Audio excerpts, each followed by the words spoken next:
अहिंसा, सत्य आणि करुणेचा दिव्य संदेश देणारे, मानवतेला नवा मार्ग दाखवणारे आणि जगात द्वेष, हिंसा आणि असहिष्णुता वाढत असताना जगा आणि जगू द्या हा अमूल्य संदेश देणारे जैन धर्माचे 24वे तीर्थंकर भगवान महावीर यांच्या पवित्र जयंतीनिमित्त आपण सर्व येथे एकत्र आलो आहोत. भगवान महावीर यांचा जन्म इसवी पूर्व 599 भारतातील बिहार राज्यात चैत्र महिन्याच्या 13व्या दिवशी झाला. इंग्रजी कॅलेंडरनुसार हा दिवस एप्रिल महिन्यात येतो. त्यांचा जन्मदिवस महावीर जयंती म्हणून साजरा केला जातो. महावीर एक राजकुमार होते आणि त्यांच्या आईवडिलांनी त्यांना वर्धमान हे नाव दिले होते. राजाचा मुलगा असल्याने त्यांना अनेक ऐहिक सुखे, आराम आणि सेवा उपलब्ध होत्या. परंतु वयाच्या 30व्या वर्षी दुःख, वेदना आणि यातना नाहीशा करण्याच्या उपायाच्या शोधात त्यांनी आपले कुटुंब आणि राजघराणे सोडून आपल्या ऐहिक संपत्तीचा त्याग केला आणि ते संन्यासी झाले. महावीरांनी आपल्या इच्छा, भावना आणि आसक्तींवर विजय मिळवण्यासाठी पुढील 12.5 वर्षे गहन मौन आणि ध्यानात घालवली. त्यांनी प्राणी, पक्षी आणि वनस्पतींसह इतर सजीवांना इजा पोहोचवणे किंवा त्रास देणे काळजीपूर्वक टाळले. ते दीर्घकाळ अन्नत्यागही करत असत. सर्व असह्य संकटांना तोंड देताना ते इतके शांत आणि संयमी राहिले की त्यांना महावीर हे नाव देण्यात आले, ज्याचा अर्थ अतिशय शूर आणि धाडसी असा आहे. या काळात त्यांच्या आध्यात्मिक शक्ती पूर्णपणे विकसित झाल्या आणि शेवटी त्यांना परिपूर्ण आकलन शक्ती, ज्ञान शक्ती आणि परमानंद यांचा साक्षात्कार झाला. हा साक्षात्कार केवळ कैवल्य ज्ञान किंवा परिपूर्ण प्रबोधन म्हणून ओळखला जातो. महावीरांनी पुढील 30 वर्षे संपूर्ण भारतभर अनवाणी प्रवास करत त्यांना साक्षात्कार झालेल्या शाश्वत सत्याचा लोकांना उपदेश केला. जन्म, जीवन, दुःख, क्लेश आणि मृत्यू यांच्या चक्रातून पूर्ण मुक्ती मिळून आत्म्याची शाश्वत आनंदमय अवस्था कशी प्राप्त करावी हे त्यांच्या शिकवणीचे अंतिम उद्दिष्ट आहे. यालाच मुक्ती, निर्वाण, परिपूर्ण स्वातंत्र्य किंवा मोक्ष असेही म्हटले जाते.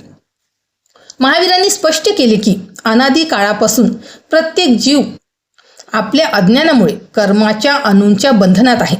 मग आपल्या चांगल्या किंवा वाईट कर्मांमुळे हे कर्माचे अणू सतत जमा होत जातात. कर्माच्या प्रभावाखाली आत्म्याला भौतिक वस्तू किंवा मालमत्तेमध्ये सुख शोधण्याची सवय लागते. हेच स्वार्थी हिंसक विचार, कृत्ये, क्रोध, द्वेष, लोभ आणि अशा इतर दुर्गुणांचे मूळ कारण आहे. यामुळे कर्मांचा आणखी संचय होतो. महावीरांनी उपदेश केला की सम्यक दर्शन, सम्यक ज्ञान आणि सम्यक चरित्र या तिन्हींचा एकत्रित उपयोग हाच स्वतःच्या कर्मद्रव्यातून मुक्ती मिळवण्याचा खरा मार्ग आहे. त्यांनी पंचशिलाची तत्वे जगाला समजावून सांगितली. त्यानुसार अहिंसा, सत्य, अस्तेय, ब्रह्मचर्य आणि अपरिग्रह ही तत्वे आहेत. अहिंसा म्हणजे कोणत्याही जीवाला इजा करू नये. अहिंसा म्हणजे फक्त मारहाण टाळणे नव्हे, तर मन, वाणी आणि कृतीने कोणालाही दुखावू नये. सत्य, नेहमी सत्य बोलावे. सत्य हे विश्वासाचे आधार आहे. खोटे बोलण्याने नात्यांमध्ये तडा जातो. अस्तेय, अस्तेय म्हणजे चोरी न करणेच नव्हे, तर दुसऱ्याच्या हक्कावर डोळा न ठेवणे.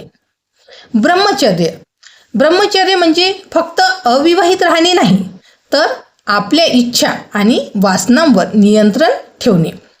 अपरिग्रह, अपरिग्रह म्हणजे जास्त वस्तू, पैसा किंवा संपत्तीची लालसा न ठेवणे.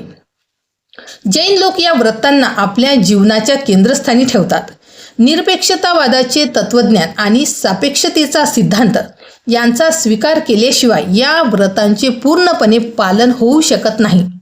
साधू आणि साधुनी या व्रतांचे काटेकोरपणे आणि पूर्णपणे पालन करतात, तर सामान्य लोक आपल्या जीवनशैलीनुसार शक्य होईल त्या मर्यादेपर्यंत या व्रतांचे पालन करतात. महावीरांच्या संकल्पनेनुसार आध्यात्मिक प्रगतीच्या बाबतीत स्त्री आणि पुरुष समान पातळीवर आहेत. त्याग आणि मुक्तीच्या आकर्षणाने स्त्रियांनाही आकर्षित केले. अनेक स्त्रियांनी महावीरांच्या मार्गाचे अनुसरण करून अंतिम सत्य आणि आनंदाच्या शोधात जगाचा त्याग केला. अशा प्रकारे जैन धर्माची तत्त्वे योग्य दृष्टिकोनातून नीट समजून घेतल्यास आणि त्यांचे निष्ठेने पालन केल्यास या जन्मात समाधान, आंतरिक सुख आणि आनंद प्राप्त होतो. यामुळे भविष्यातील पुनर्जन्मांमध्ये आत्मा एका उच्च आध्यात्मिक स्तरावर पोहोचतो. अंतिमतः परिपूर्ण ज्ञानप्राप्ती करून शाश्वत आनंदाच्या अंतिम गंतव्यस्थानी पोहोचतो आणि जन्म मृत्यूची सर्व चक्रे संपुष्टात येतात.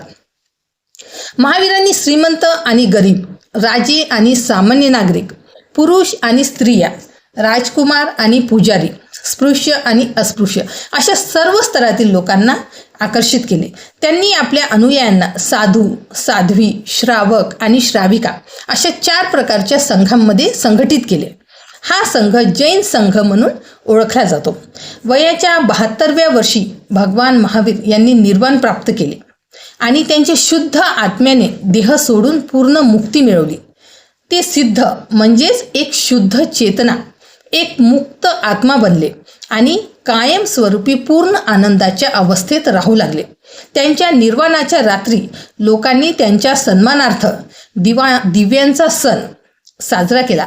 हा हिंदू आणि जैन पंचांगातील वर्षाचा शेवटचा दिवस असून तो दिवाळीचा दिवस म्हणून ओळखला जातो. आज आपण भगवान महावीर यांच्या जयंतीनिमित्त त्यांच्या महान विचारांचा आढावा घेतला. त्यांनी दिलेला अहिंसा, सत्य आणि जगा आणि जगू द्या हा संदेश आपल्या प्रत्येकाच्या जीवनाला दिशा देणारा आहे.